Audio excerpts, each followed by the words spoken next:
Dieu peut faire en sorte qu'on vous humilie ici, parce qu'il veut vous élever là-bas.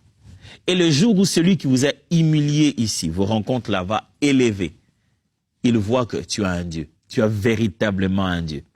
Vous imaginez quelle était l'attitude de la femme de Potiphar lorsque le premier ministre, Joseph, a invité les gens à la cour?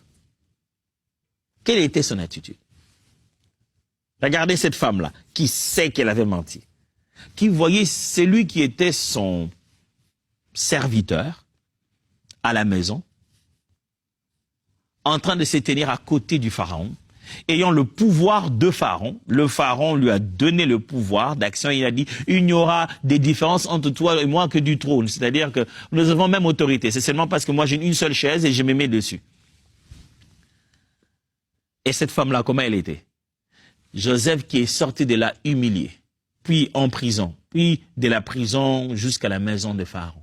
Mon frère, pour que Dieu te fasse du bien, ça ne veut pas dire que tu vas rigoler à tout moment.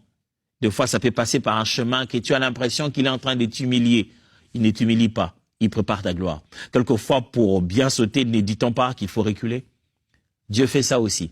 Tu as l'impression qu'on t'a mené plus bas. Ah, il veut te faire monter plus haut, et beaucoup plus haut. Et quand Dieu veut ouvrir une nouvelle opportunité, mes amis, des fois, ça commence par la douleur.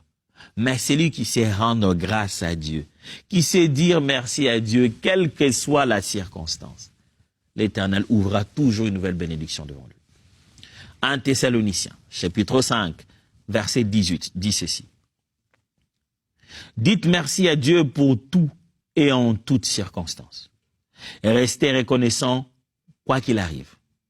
Voilà ce que Dieu attend de vous, puisque vous appartenez à Jésus-Christ.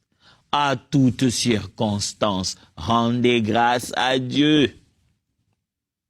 Celui qui rend grâce à Dieu en toutes circonstances, mes amis, le Seigneur ouvre des portes, des nouvelles portes de bénédiction.